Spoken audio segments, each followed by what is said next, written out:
Well, today I want to speak on Eros as part 3 of a 3-part series that we have been doing on love.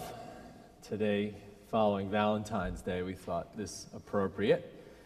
The first Sunday we spoke on philia, or brotherly and sisterly love. The second, last week, on agape, or divine love, and today, Eros. Now, I know it's something like preaching on Eros is something like the story that the preaching teacher Fred Craddock taught.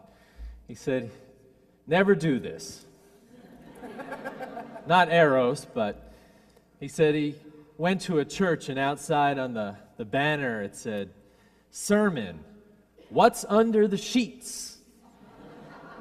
The church was packed with people. People came from all over to find out what the preacher had to say, and then when they arrived, there was a sheet hanging over something on which he pulled, and there was a whiteboard, and he wrote out his sermon outline.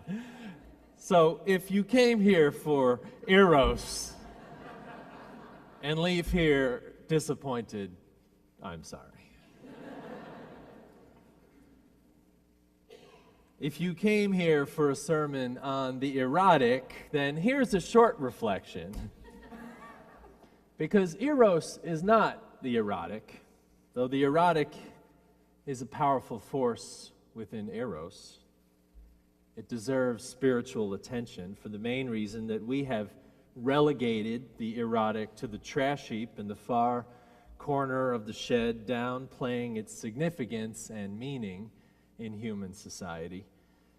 The erotic rarely talked about in church because the church has been squeamish about it and taught us shame of our bodies, if not downright disdain.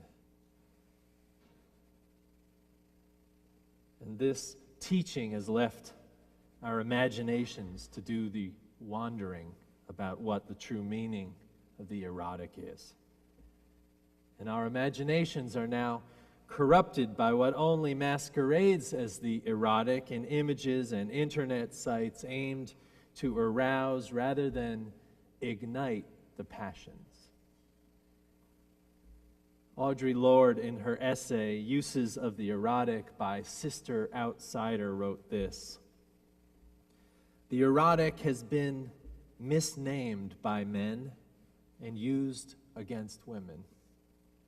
It has been made into the confused, the trivial, the psychotic, and plasticized sensation. For this reason, we have turned away from the exploration and consideration of the erotic as a source of power and information, confusing it with the pornographic.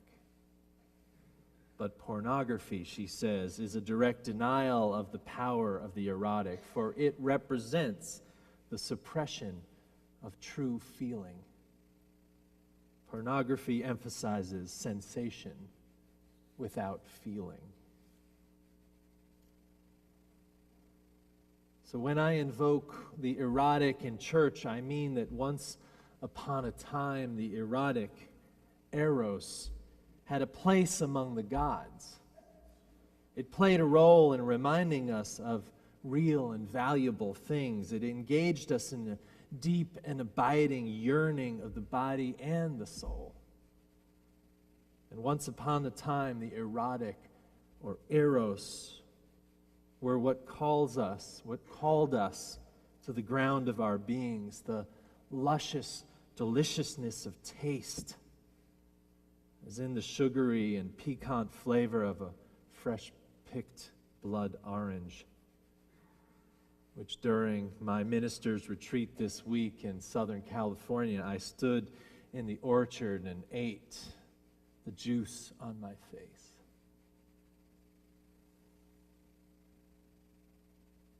The ground of our beings in Eros is known in the deep and engaged feeling of the warm earth under our feet on lands we cultivated, where we grew crops or knew the Mother Earth through our bodies. The ground of our beings in Eros was known in the sounds of the world, unaltered by mechanical things like telephones in our pockets, but once resounded like the drip of a stream in a cave or the wash of the ocean on the shore, that we, the landlocked, can only replicate with fountains and noise-making devices. The ground of our being in Eros was known in sights like artwork not made to shock but to depict beauty. As I walked through the Catholic Retreat Center this week in Southern California, talking with colleagues about important things in theology and church, I saw Eros everywhere. Eros in a Catholic retreat center. Not your typical experience, I guess. But there were carved statuary of Mary emerging from the gardens, the feminine depicted as God among trees and plants. And also Native American sculptures of eagle head-dressed women holding children. And also pointers to the earth in the form of great eucalyptus trees and the scent of jasmine. All honored the experience that the natural world created for those who walked through the quiet grounds. My colleague called this force of nature that we can feel in a place. That force of power she called wouvre, from the original French meaning of the word, the weird. The weird power of a place is what cultures have pointed to in the natural world, like the Chinese who said the dragons churned down into the rivers, churning the wouvre of the world. Or in sacred places where trees were honored, or places where the wouvre power was called to exist, recognizing the deep grounding of a place, this feminine power, this Eros. Eros is the ground of our beings, is not gone for sure, but it is clearly not found on the internet. It is here when we witness beauty in nature, when we witness humanity in raw and unmanaged forms, when we witness beauty in art or in music, in a beautiful aria sung in a church, or even a paramecium curled up next to each other, as the poet said. I guarantee you nowhere in this city was science and the erotic combined as it was here in that poem.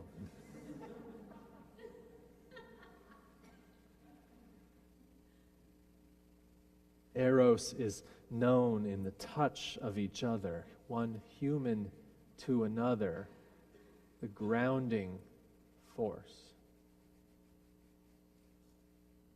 The sacred thing we know in love and sexuality and touch, that too is Eros, as the ground of our being, if it is not selfish or self-centered, but kind, and draws us to the wouvre of each other. The deep satisfaction, yes, that which grounds us in our humanity. That is the form of love we speak of today. One obscured by so many forces in our world, not the least of which the church. That form that struck fear in the developers of the church, who disembodied religion and taught that the yearnings of the body were evil. We have much to recover from, and Unitarians, I think, have been good at doing that, teaching our children to honor and love their bodies. Plato defined Eros as a force of emotion and soul mediating between heaven and earth, between ourselves and the gods. Plato called Eros erastai. He said, "He who loves the beautiful is called a lover because he partakes of it." Physical desire, the Greeks said, is held in common with the animal kingdom, a lower order of reaction and stimulus. So they pointed to the love of beauty. That is, that a love produced from the exploration of a deeper feeling draws us like no other.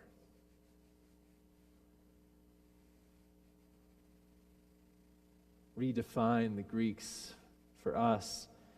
We could understand Eros as a special type of longing, a bridge between ourselves and another level of inquiry, that which seeks to move beyond just desire to love that has no name. Jacob Needleman says, "We know Eros when we face up to the fact that physical and social satisfaction does not really bring happiness, well-being, or answers to the great questions of life." Eros, then, for the philosophers of the 21st century is the desire for meaning, to ask great questions, to seek beauty that is not on the surface of socially accepted norms of symmetry and faces and body images, but to see beyond them. A woman once told me of her husband, 70 years a husband. They were in their 90s. She said, "The love I see when I look upon my husband is not the attraction of his hot body and dashing face, the one I married 70 years ago. It is the beauty of a man who showed me how to love and shared with me a life of noticing and longing to know what life meant." Eros, when we ask ourselves such things as what do our longings pull us toward, what is joy, and indeed what is suffering, what are our lives worth, and what difference do they make? I bet you didn't think the word suffering would come into a sermon on Eros this morning. But suffering can be a special way of making meaning indeed, and one that we will not avoid.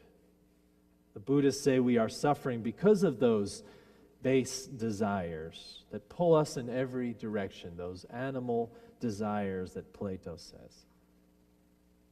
And the modern-day psychologist Charlotte Castle says we can turn our cranky suffering either into an oily, stinky black smoke that sticks to us and obscures the air we breathe, or we can burn it clean and turn it into the energy we need to change who we are.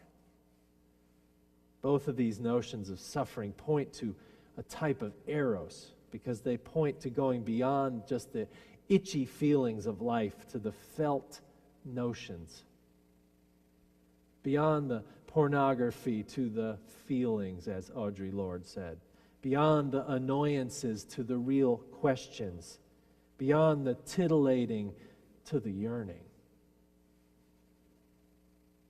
Eros calls on us to create meaning with the mind, to taste with appreciation the fruits of life, to hear the movement of the world and its vibrations, and to see its beauty even when it is obscured.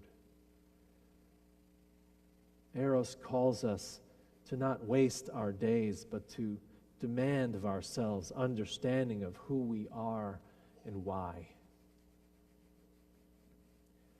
Someone said to me this week, change in your life, change is nested in knowing your identity, the journey of where you have been in your life, and understanding what makes you most human in the world. That was the most erotic question that was asked of me all week. Do you know your identity and the journey you are on? what makes you most human in the world? Eros, friends, can we know it in the noisy world we live in? The noisy, titillating, confused world? I think so. And I take my cue from the poet that Aaron read in the poem Rent, that asks not for a life of transactions, but for something more. The poet that says, I don't want your rent. I want a radiance of attention, like the candle's flame when we eat. I mean the kind of awe attending the space between us. Not a roof, but a field of stars.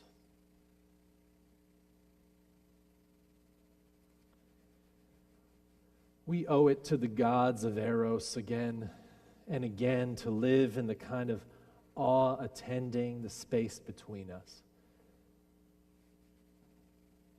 In attending to the luscious, lovely, gorgeous, deep, and abiding space that is not a roof, but a field of stars. Eros, it's ours. And it is God's intent that we not only seek out beauty, but know it is placed deeply in the core of life. Again, Audre Lorde, she said, we have been raised to fear the yes within ourselves. To fear the yes within ourselves, our deepest cravings. We have come to distrust that power which rises from our deepest and non-traditional, non-rational knowledge. There are many kinds of power, she says, used and unused, acknowledged or otherwise. The erotic is a resource within each that lies in a deeply spiritual plane, firmly rooted in the power of our unexpressed and unrecognized feelings. I can't say it any better than Audre Lorde did. Eros is the human experience that drives us to unleash the yes within, and in turn to make sense of who we are and what we can be for each other. Not transactional beings, not paying the rent to each other. If on Valentine's Day you just paid the rent, you get a redo today. You go back and you say, there is an awe-inspiring, life-giving, holy and beautiful space between us. And that is love. That is love. Amen and amen.